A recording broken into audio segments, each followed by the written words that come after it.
اب گزرے ہیں تو نعمتیں کھا رہا، کیا وجہ ہے؟ کہ پوچھو تو صحیح سے۔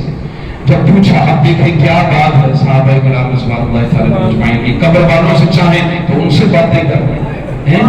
تو جب اس دنیا میں رہ کر وہ قبر والوں کو دیکھ بھی رہے ہیں اور حالت کو جان بھی رہے ہیں، تو پھر وہی صحابہ کرام جب قبر میں ہو تو کوئی ان کے مزار اقدس پر جائے اور کہے کہ میں سلام پیش کرتا ہوں اے ابو بکر صدیق آپ کی بارگاہ میں، تو کیا صدیق اکبر جواب نہیں دیتے؟ یہ تو حضور نے فرمایا کہ جواب دیتے۔ حضرت عمر فاروق کی بارگاہ میں جاتے سلام کرتے، اگر جواب نہ دیتے تو سلام کس بات کا؟ کس کو؟ مردے کو سلام، ہڈیوں کو سلام کرتے؟ جو مر گیا، مٹ گیا اور مر کر مٹی ہو گیا، وہ سلام کا جواب تو نہیں دے سکتا، تو پھر اس سے سلام کیسا؟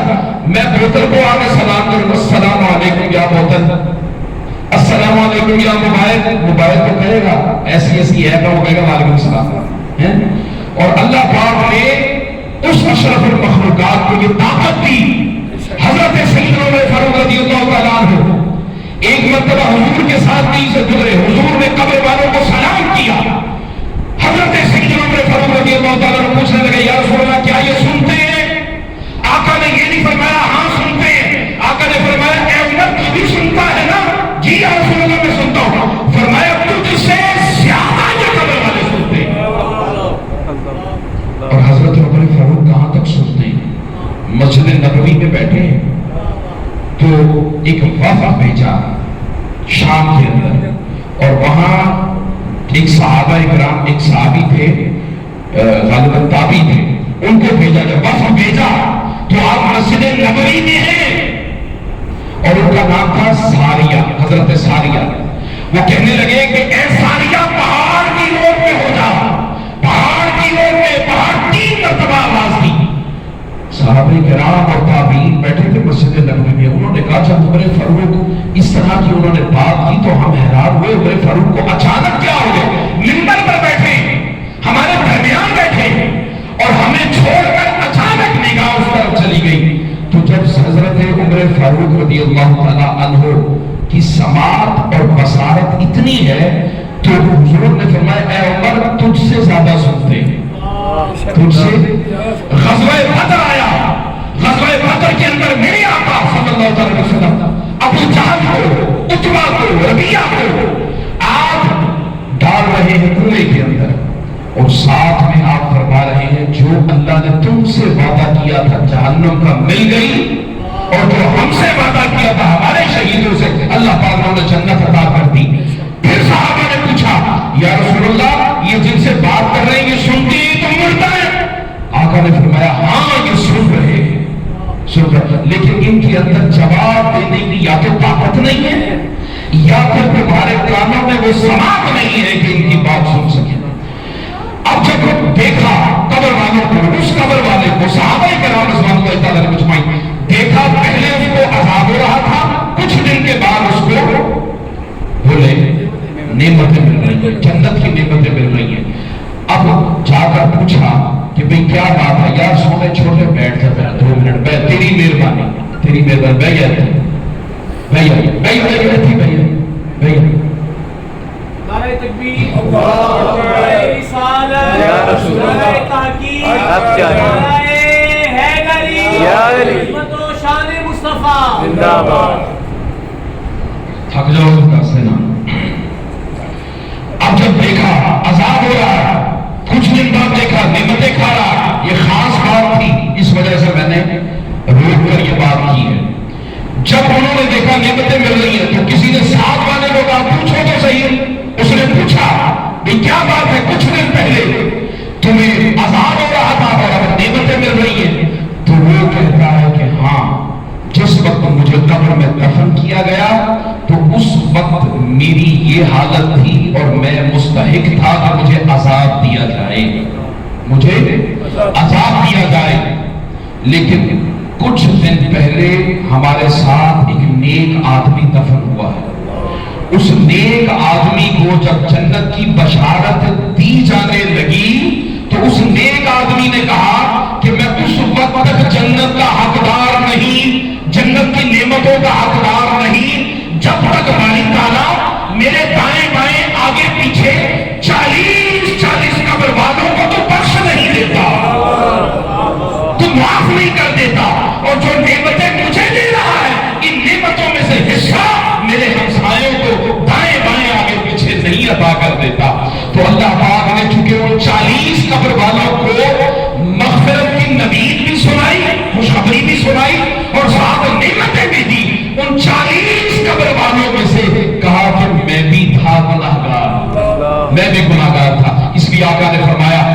اپنے مردوں کو نیک لوگوں میں دفن کیا کرو. کیا کیا کرو؟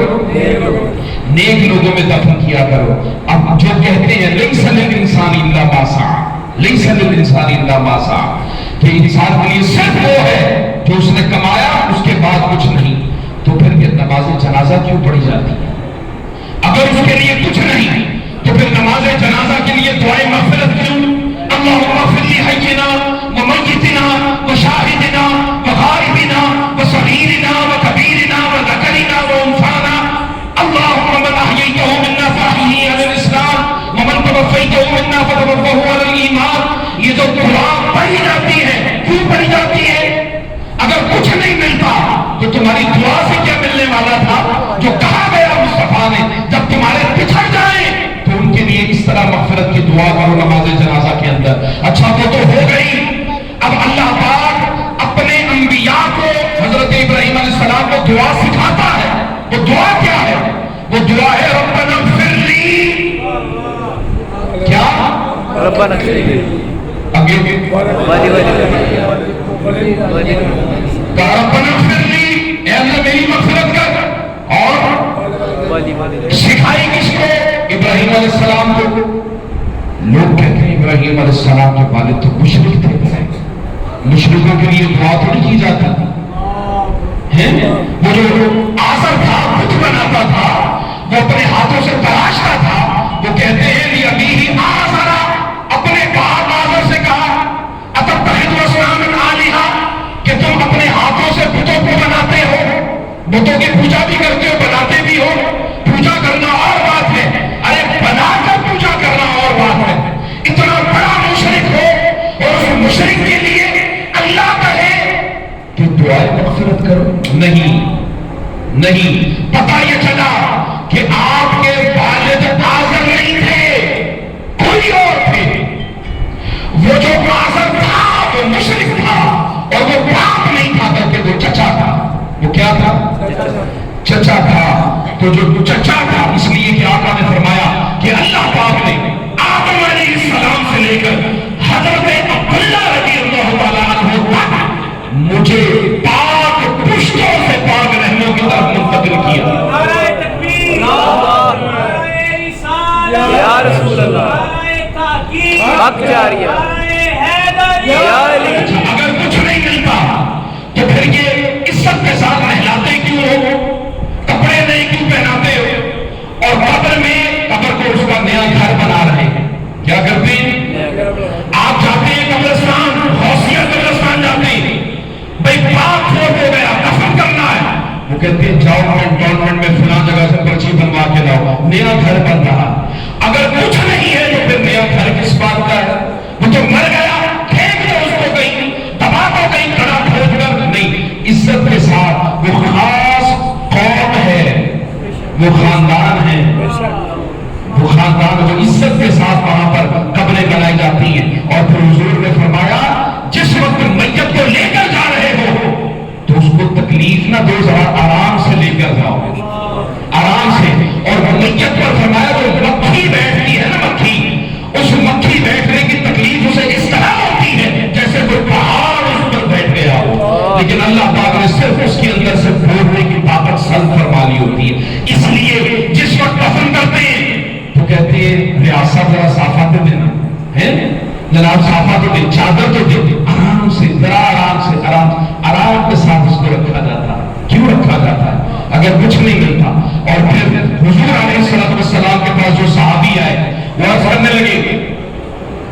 کرنے لگے کہ یا رسول اللہ میری ماں کا انتقال ہو گیا، اگر میں اپنی ماں کے لیے کچھ صدقہ کروں تو کیا اس صدقے کا ثواب پہنچے گا؟ آقا نے فرمایا ہاں پہنچے گا. آقا نے فرمایا جاؤ اس کے لیے کنواں کھدواؤ. اس کا نام بئر ام سلمہ رکھا گیا، جو اصحال ثواب کے لیے تھا، جو اصحال ثواب کے لیے. ایک اور صحابی ہے، یا رسول اللہ میری ماں فوت ہو گئی، اگر زندہ ہوتی تو حج کرتی، اس نے حج نہیں کیا. آقا نے فرمایا تو بیٹا ہے، اگر تیری ماں پر کوئی قرض ہوتا تو وہ ادا کرتا. یا رسول اللہ ادا کرتا. فرمایا یہ حج بڑا قرض ہے، تو ادا کر. تو وہ حج ان کی طرف سے، اس کو کہتے ہیں حج بدل. کیا کہتے ہیں؟ اور حج بدل جو کرنے والا پہلے اپنا حج کرے پھر اپنے والدین عزت کے ساتھ لے کر جایا جاتا ہے، اگر کچھ نہیں ملتا، کچھ بھی نہیں ملتا تو پھر یہ سارے اہتمام کیوں؟ اس کا مطلب یہ ہے کہ اسے کچھ ملتا ہے، اسے یہ جو ہاتھ اٹھا کر دعا کرتے ہیں تو کچھ ملتا ہے، تبھی تو ربنا اغفر لنا ولاخواننا الذین سبقونا بالایمان، کچھ تو ملتا ہے نا۔ نہیں تو اللہ کیوں کہتا بچھڑے ہوئوں کے لیے دعا کرو؟ حضور کیوں فرماتے کہ جس وقت کوئی فوت ہو جائے تو اس کی طرف سے ہر چیز ختم کر دی جاتی سوائے 3 چیزوں کو؟ وہ کون سی؟ فرمایا اس کا بیٹا نیک ہے، وہ ہاتھ نہ بھی اٹھائے، اس کی نیکی کا اجر اس کے باپ کو ملتا رہے۔ عیسیٰ علیہ السلام کے زمانے میں ایک بندہ تھا، بڑا گناہگار تھا، ساری زندگی گناہوں کو بسر ہوئی۔ جس وقت جب جانے لگا، انتقال ہو گیا، فوت ہو گیا، تو اس کو قبر میں عذاب دیا جاتا تھا، بہت عذاب دیا گیا۔ عیسیٰ علیہ السلام نے اللہ پاک نے نبیوں کو یہ علم دیا تھا، عالم برزخ میں دیکھنے کو تو پکڑ کے مردہ زندہ کر دیتے تھے، تو اس کی حالت کیوں نہیں پتہ ہوگی؟ تو عیسیٰ علیہ السلام نے کہا کہ اس کو عذاب کیوں ہو رہا؟ دیکھا کہ یہ بڑا گناہگار تھا۔ کچھ دن کے بعد اسے جنت کا لباس پہنا دیا گیا۔ عیسیٰ علیہ السلام نے پوچھا باری تعالیٰ یہ کیا؟ ابھی گناہگار تھا، عذاب کا مستحق تھا، عذاب ہو رہا تھا، اور اب جنت کا لباس پہنا دیا گیا؟ فرمایا ہاں، جنت کا لباس پہنا دیا گیا اس لیے کہ اس وقت جو صحائف تھے یا کتابیں تھیں، جس طرح ہم قرآن کے لیے بچے کو بھیج دیے نا مدرسے میں، تو وہ بچہ تھا چھوٹا جس وقت میں فوت ہوا، پھر بچہ بڑا ہوا، جب بڑا ہوا 3-4 سال کا، تو اس کی ماں نے اس کو مدرسے میں داخل کروایا، جو اس دور میں جو بھی مدرسہ تھا مدرسے میں داخل کروایا۔ آج اس نے اللہ کے کلام کا پہلا حرف پڑھا ہے، تو میری خیرت نے یہ گوارا نہ کیا کہ اس کا بچہ میرا کلام دنیا کے اندر تلاوت کرے اور زمین کے نیچے اس کا باپ عذاب دیا جائے۔ فرمایا نہیں، میں نے اس کا بھی عذاب اس سے چھین لیا، اٹھا لیا گیا۔ تو جو اپنے بچوں کو قرآن کی تعلیم دیتے ہیں، جو اپنے بچوں کو علم دین سکھاتے ہیں، یا ایسا علم جو علم نافع ہے، چاہے ڈاکٹر بناتے ہیں، چاہے انجینئر بناتے ہیں، یا ایسا علم جس سے لوگوں کو فائدہ ہوتا ہے، سول انجینئر بناتے ہیں، تو پھر اس بندے کو یہ کہنے کی ضرورت نہیں ہے ہماری تعالیٰ جو میں یہ نیک عمل کی اس کا ثواب میرے باپ کو پہنچے۔ حضور نے فرمایا اس کو پہنچے گا، کیا؟ اس کو پہنچے گا۔ تو فرمایا علم نافع، نفع بخش علم جو ہے وہ بھی اس کو فائدہ دیتا رہے گا۔ تو اس کا صدقہ جاریہ، جو صدقہ ہے، جیسے مسجد بنا دی کس نے، کسی کو پانی پلا دیا، یہ سارے صدقات جتنے بھی ہیں یہ سارے کے سارے، یا دین کی تعلیم کسی کو دلوا دی، یا کوئی بھی نیکی کا کام کر دیا صدقہ جاریہ، اس کا اجر بھی اس کو ملتا رہے گا۔ اور تیسرا فرمایا صدقہ جاریہ، علم نافع، اور تیسرا ایک اور ہے، وہ کیا ہے؟ خود دین کا علم اس نے پڑھا ہے، یہ بھی اس کو اس کے مرنے کے بعد فائدہ پہنچائے گا، فائدہ دے گا۔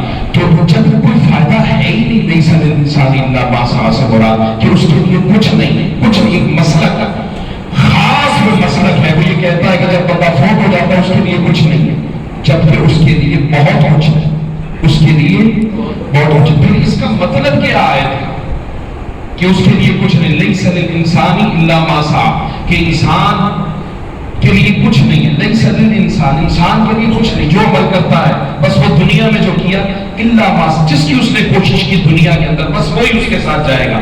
یہ کس کے لیے؟ یہ کافروں کے لیے۔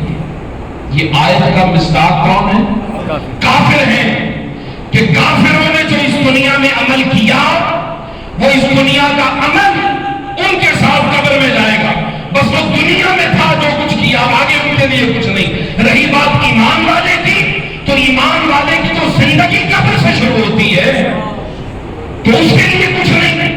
ارے جو کچھ وہ کر گیا ہے اسی کا تو اجر اس کو مل رہا ہے، اسی کا تو ثواب مل رہا ہے۔ حافظ عبد الغفار صاحب رحمۃ اللہ تعالیٰ علیہ ساری زندگی اس مسجد کی خدمت کرتے رہے، امیری غریبی مقدر اور قسمت کی بات ہے۔ کچھ امام ایسے بھی ہیں، عبد الرحمن السدیس جیسے، وہ بھی اللہ کے گھر کے امام ہیں، اور عبد الغفار بھی اللہ کے گھر کا امام تھا۔ ہمارا جو امتیاز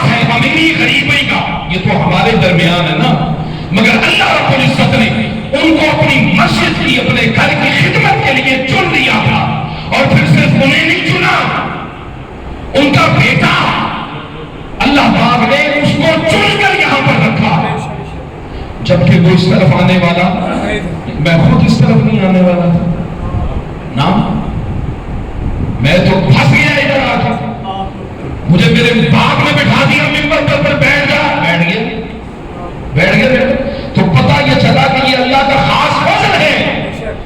اگر یہ فضل نہ ہوتا اور اپنی چوائس ہوتی تو پھر ہر کوئی امام بن کر بیٹھ جاتا، ہر کوئی خطیب بن کر بیٹھ جاتا۔ مجھے تو کسی کے سامنے بات کرنے سے ڈر لگتا تھا، ٹانگیں کانپتی تھی،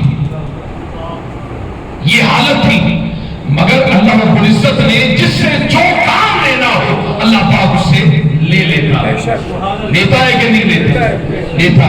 تو اللہ رب العزت اگر کسی کو مصلی پر بٹھائے یا منبر پر بٹھائے تو اس کا یہ مطلب سمجھ آیا کرو کہ اسے کسی نہ دنیا دار نے بٹھایا ہے نہ ہی کسی اور نے بٹھایا ہے، یہ صرف اللہ نے بٹھایا ہے۔ یہ کس نے بٹھایا؟ اللہ نے۔ اور اکثر میں یہ کہا کرتا ہوں کہ مسجدوں کو امام بڑھے اور اماموں کو مسجدیں بڑھے۔ کیوں؟ اس لیے کہ یہ فیصلہ میرا اور تمہارا نہیں ہے، یہ صرف خدمت کا فیصلہ ہے۔ اللہ پاک نے جس سے جو کام لینا ہو اللہ پاک لے لیتا ہے۔ یہ جس نے ونڈو 97 کے 98 بنائی تھی، جس نے، کون کیا نام تھا اس نے؟ میرے ورگے ٹھلے اس میں سے۔ اچھا جس نے ونڈو 98 یا 97 بنائی، اس کی ماں کے بطن میں یہ جب بچہ تھا تو وہ ایبارشن کے لیے گئی تھی۔ وہ کہتے نہیں بچہ پیدا نہیں کرنا، بچہ نہیں پیدا کرنا۔ ڈاکٹروں نے اس دن چھٹی تھی واپس بھیج دیا، کچھ دن کے بعد اسے وہ کام پڑ گیا، کچھ دن اور گزرے، انہوں نے کہا اب تم ایسا کرواؤ گے تمہاری اپنی جان کو خطرہ ہے۔ لے جی وہ بچہ پیدا ہو گیا، اس نے تباہی مچا دی پوری دنیا کے اندر۔ ٹھیک ہے، تو کوئی پتہ نہیں اللہ پاک کس سے کیا کام ہے۔ ایک شخص تھا، اس کا نام تھا بوبی۔ کیا نام تھا؟ بوبی نام تھا۔ بڑا خوش تھا اپنی زندگی کے اندر، کاشف بھائی بڑا خوش تھا۔ بچوں کو سیٹرڈے کو لے جاتا تھا ریسٹورانٹ، کھلاتا پلاتا تھا، بڑی عیاشی کی اچھی زندگی اس نے گزاری۔ اچانک اس کا ایکسیڈنٹ ہوا، پیرالائز ہو گیا، ڈاکٹر کے پاس ہاسپٹل میں ایڈمٹ ہوا، جتنا زندگی میں پیسہ کمایا تھا سارا اس کے علاج پر لگ گیا۔ ڈاکٹروں نے کہا کہ اب اس کا کوئی حل نہیں، اس کو گھر لے جائے۔ وہ گھر لے گئے اور گھر لے جا کر انہوں نے کہا بس تیمارداری کریں، کچھ دن اس کی زندگی کے۔ اس کی بیوی نے کیا کیا؟ عقل مندی کی، اب کام لینا تھا، جس سے جو چاہے جیسا کام چاہے لے لیا جائے۔ تو اب وہ غالباً امریکن تھا، اب اس سے کام، اس کی بیوی نے کہا، اس کچھ دن جب گزرے تیمارداری کی تو اس کی رائٹ جو آئی یہ آنکھ ہے نا یہ جھپکنا شروع ہوئی۔ پہلے آنکھ بھی نہیں جھپکتی تھی، آنکھ کو جھپکنا شروع کی، ایسے ایسے ایسے۔ اب اس کی بیوی نے کہا کہ اس آنکھ سے کام لیتے ہیں۔ اب اس کے اندر جو صلاحیت تھی وہ آنکھ سے تھی۔ اب دیکھیں اے مسلمانوں ذرا غور کرو، اے ہڈ حراموں ذرا تھوڑا سا غور کرو۔ اب وہ بندہ جس کی آنکھ ہلکی سی جھپکنے لگی، اس کی بیوی نے کہا کہ کیوں نہ کتاب لکھ لے۔ کیسے لکھی کتاب؟ اس نے کہا کہو اے بی سی، مثال کے طور پر لفظ ہے BAT بیٹ، کیا ہے؟ بیٹ۔ اب اس نے کہا جہاں لفظ بیٹ لکھنا ہے تو میں بولوں گی اے سے لے کر زیڈ تک، تو جہاں پر وہ حرف پہلا آئے گا تم نے آنکھ جھپکنی ہے، یوں جھپک دینی۔ اب اس نے کہا اے پر آنکھ نہیں جھپکی، اس نے کہا بی جھپک، اس نے بی لکھ دیا۔ آگے ہے پھر اے، پھر اس نے کہا اے، اس نے آنکھ جھپکی، اے لکھ دی۔ اب کیا لکھا؟ ٹی لکھنا ہے نا۔ اس نے کہا A B C D E F G H I J K L M N O P Q R S T پہ اس نے اب بیٹ لکھا ہے۔ پورے دن میں صرف 4 جملے لکھے جاتے تھے، پورے دن میں۔ مدتیں گزر گئی، 5-10 سال میں کتاب لکھ ڈالی، اس کو پرنٹنگ پریس میں دے دیا۔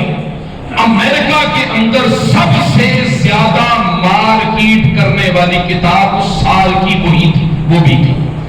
اب پھر اس کو ایوارڈ ملا سب سے زیادہ بکنے والی کتاب، موٹیویشن کے طور پر، لوگوں کے لیے موٹیویشن کے طور پر۔ اب جب کتاب چھپ کر آ گئی تو اس کی بیوی نے اس کو خوشخبری اور خوشخبری دینے لگی. وہ کہنے لگی کہ میں تمہیں خوشخبری سناتی ہوں کہ تمہاری کتاب کو امریکہ کے صدر نے ایوارڈ دیا ہے. اس خوشی میں اس نے آگ زور زور سے تالی یعنی کلیپنگ جسے کہتے ہیں بجانا شروع کر دی. آگ بس وہ آگ جھٹکتا رہا کہ اچانک آگ رک گئی. رک گئی, اس کی روح پرواز کر گئی تھی, مر گیا تھا. یعنی وہ ہے ایک کافر ہے.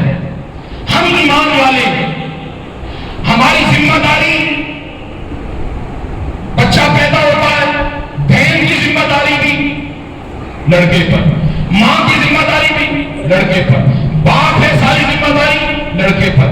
اپنے بچے ہیں, تعلیم حاصل کرو, بڑے کرو, پھر شادیاں کرو. شادیاں کرنے کے بعد اس کے بعد ان کے بچے ہوتے ہیں, ان کو پالو.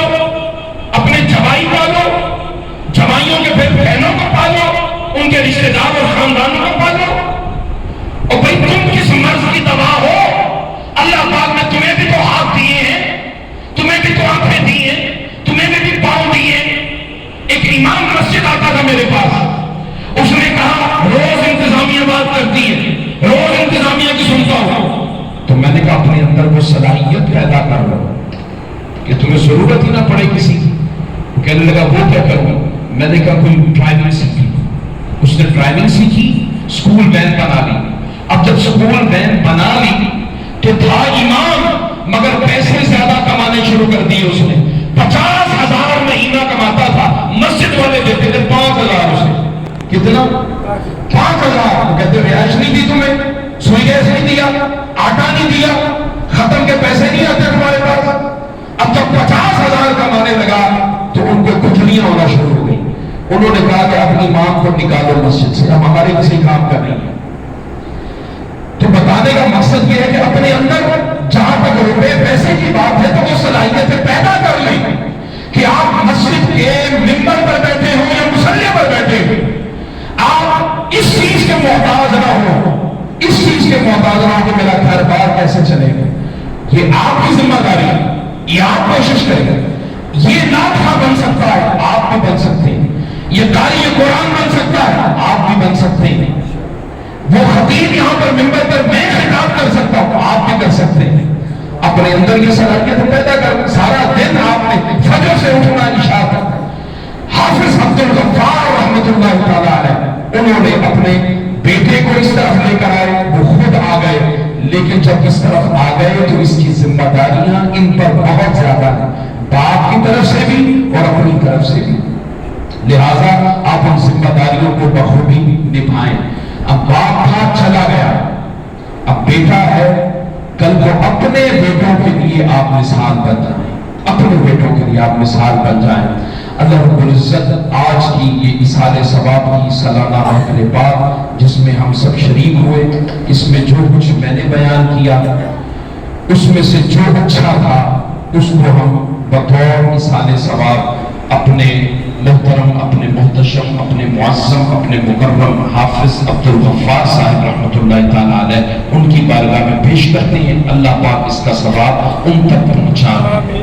اور جتنے بھی ہمارے قاری علامہ مولانا محمد ایوب صاحب رحمۃ اللہ تعالیٰ علیہ جو اس مسجد کے خطیب تھے, ان کو بھی اصال ثواب کرتے ہیں. اللہ پاک اس کا ثواب ان تک بھی اپنی بارگاہ میں قبول بھی کرے. اور جتنے بھی میرے والدین ہیں یا جتنے بھی حاضرین ہیں ان کے عزیز اقربا جو اظہار فانی سے وصال کر گئے, اللہ پاک اس کا ثواب ان تک بھی پہنچائے. جو کچھ ہم نے سنا اللہ پاک سمجھنے کی توفیق عطا فرمائے. وما علینا الا البلاغ.